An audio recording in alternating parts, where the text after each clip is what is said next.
Welcome. Today we're going to be taking a look at Lockup. This is a 1 to 5 player area control worker placement fantasy game where you take the role of competing gangs in a fantasy prison. In 6 weeks, the king is going to be visiting the prison, and the toughest gang is going to have a chance to fight for their freedom. So you will be gaining resources, items, recruiting goons, and avoiding suspicion, trying to become the toughest gang. How do you become the toughest gang and win the game? By having the most reputation points at the end of the 6 weeks or 6 rounds. Now that we know what the winning condition is, let's take a look at the components setup and how gameplay works in Lockup. Now let's take a look at the components. You have your main game board. The main game board has 2 sides. One side is for a 1 to 2 player game, and then the other side is for a 3 to 5 player game. Round marker, first player marker, holding cells, crew boards. There are 2 sides to a crew board. Side A is for your regular game and side B is for your advanced game. Crew tokens. There will be 6 tokens for each player color. Reputation markers in each color. Reference cards. Power cubes. Suspicion cubes. Scrap resource cubes, which are your green cubes. Iron resource cubes, which are your gray cubes. Potion resource cubes, which are your blue cubes.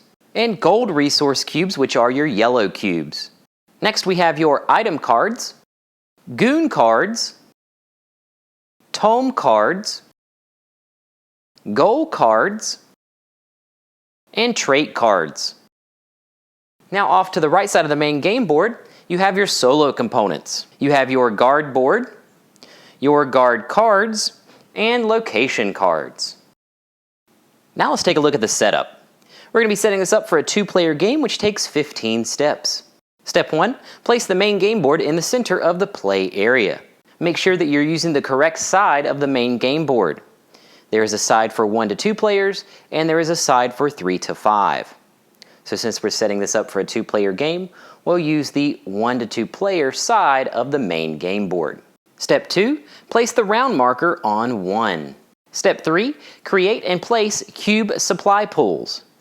You'll place suspicion cubes on the main game board, and then you will place your power and resource cubes next to the board in reach of all the players. Step 4, shuffle and place the item deck. Step 5, create your item display. You will draw item cards equal to the number of players plus 1 and place them face up.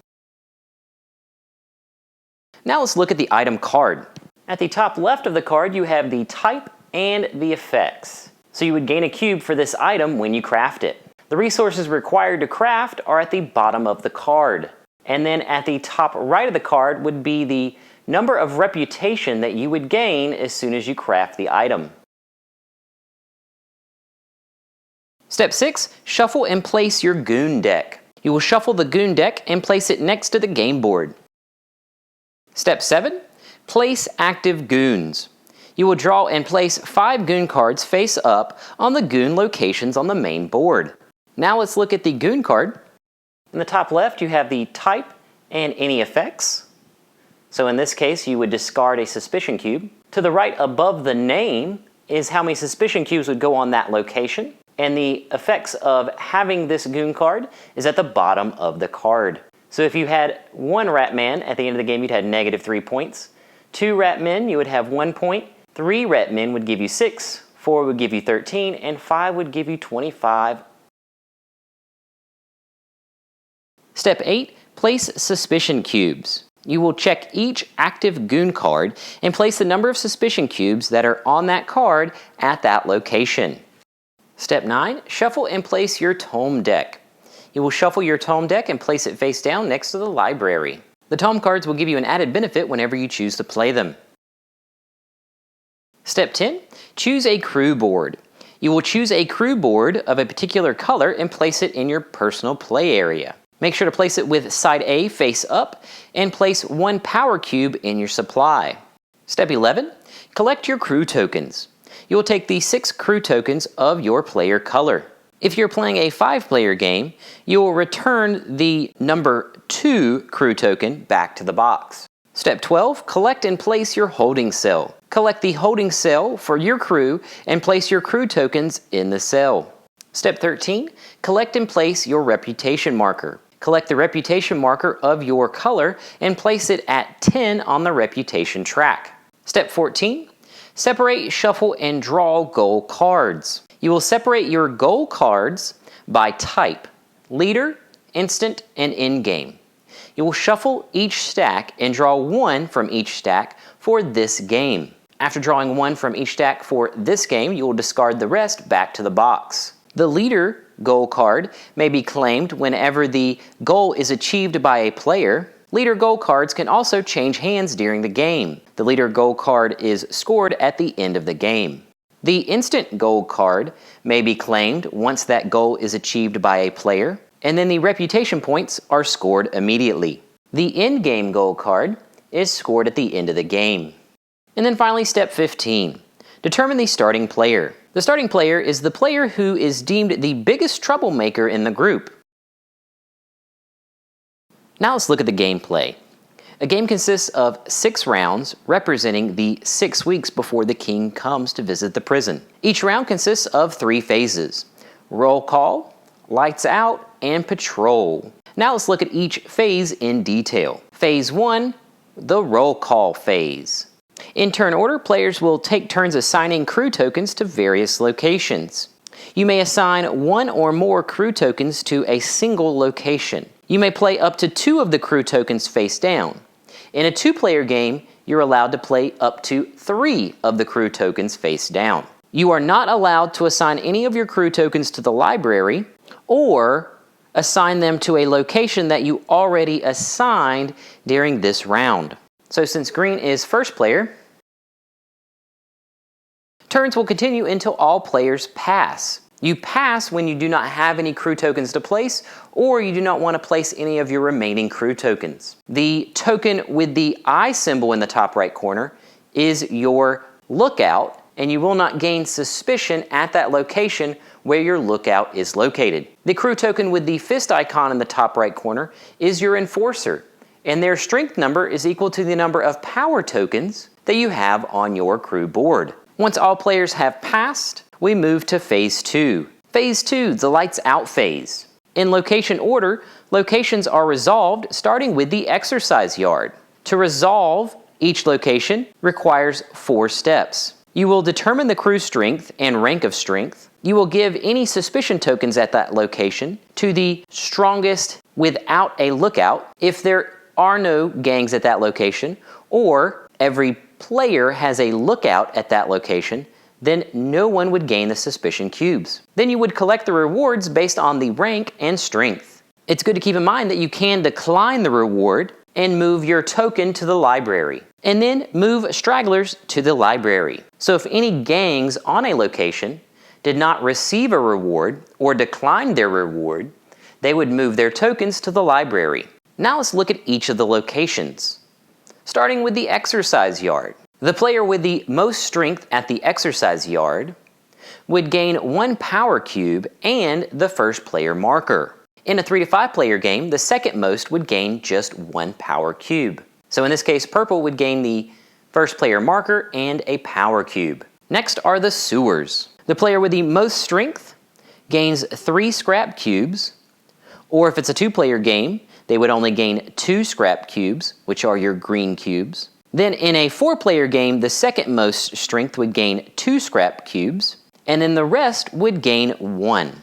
So in a 2-player game, the strongest would gain 2 and the second would gain 1. It's good to keep in mind with the basic game that you only have room for 5 resource cubes. The third location is the infirmary. In the infirmary, the player with the most strength gains 3 blue potion cubes. Or in a 2-player game, they would get 2 potion cubes. And then in a 3 to 5 player game, the player with the least strength gains 1 blue potion cube. So in this case, green was the only player on this location, and they do not have a lookout, so they would gain the suspicion and 2 of the potion cubes. Next is the smithy. At this location, the player with the most strength gains 2 iron cubes. And then in a 3 to 5 player game, the player with the second most strength would gain 1 iron cube. So in this case, green has more strength, but they have a lookout, so the suspicion cube would go to the second strongest. So purple would get the suspicion cube. Green would get the reward, and because purple did not receive a reward, they would go to the library. The 5th location is the commissary. At this location, the player with the most strength gains 1 resource cube of their choice, and then in a 3 to 5 player game, the second most strength may exchange any 1 resource cube that they have for 1 resource cube from the supply. Every other player with at least 1 crew token at this location can exchange any 2 resource cubes that they have for 1 from the supply.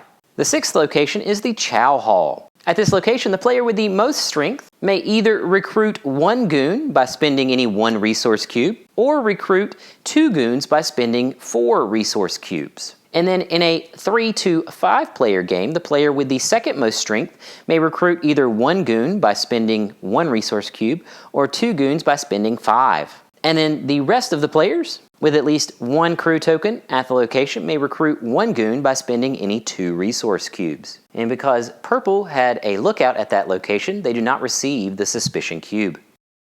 The 7th location is the cell block. In order of strength, each player with at least 1 crew token at this location may craft 1 item or reserve 1 item. When you craft an item, you would pay the resource cube cost at the bottom of the card, you would score the reputation points to the top right of the card, and gain any special effects. When reserving an item, you would take the card and place it face down in your player area until it is crafted. So in this case, green has a higher strength, so they can go first, and the item they crafted will allow them to carry 1 additional resource cube. And purple decided to reserve a card. And then finally, location number 8, the library. If you did not gain a reward at a location that you placed a crew token, or you declined your reward at a location where you had a crew token, you will be placed at the library. The player with the most strength draws 2 cards from the tome deck, chooses 1 to keep, and returns the other to the bottom of the deck, face down. And then the player with the second most strength would draw 1 card from the tome deck, and the player with the third most strength would draw 1 card from the tome deck. After all of the locations are resolved, that would bring us to phase 3, the patrol phase. This phase is skipped in round 6. The patrol phase has 4 steps. First, you check your resource limits for each player and discard any resource cubes over your limit.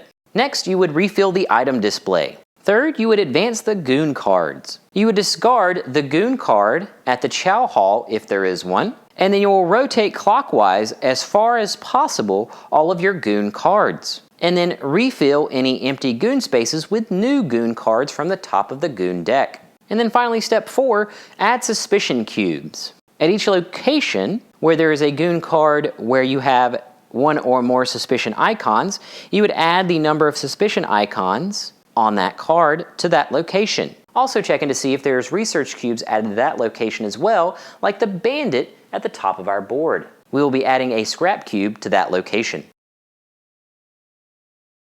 If the suspicion cube supply runs out, then a raid happens. During a raid, all players will compare the number of suspicion cubes they have on their crew boards. In a 3 to 5 player game, the player with the most suspicion cubes would lose 8 reputation, and the player with the second most would immediately lose 4. If there's a tie, then you would divide those points by 2. In a 2-player game, like the one we have set up, the player with the most suspicion cubes would lose 6, and the second most would lose none. If both the players are tied in a 2-player game, then neither would lose reputation points. After you have subtracted the reputation points, everyone would place their suspicion cubes back to the suspicion supply.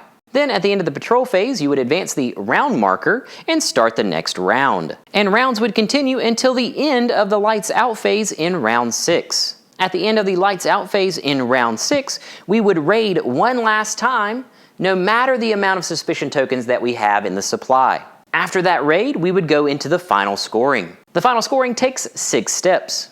Step 1, you will score the leader goal. Whoever has the leader gold card in a 3 to 5 player game would score 8 reputation points, and then in a 2-player game would score 6 reputation points. Step 2, score the end-game gold card. Step 3, you would score your goon cards. Step 4, you would score for resources. You'll get 1 reputation point for each scrap, potion, and iron cube, and you will get 2 reputation points for the gold cubes. Step 5, your tome cards. You will get 1 reputation point for each unplayed tome card. Step 6, whoever has the first player marker will get 2 reputation points. At the end of the final scoring, the tiebreaker is the most items. After you finish the final scoring, the player that has the most reputation points has the toughest gang and wins Lockup.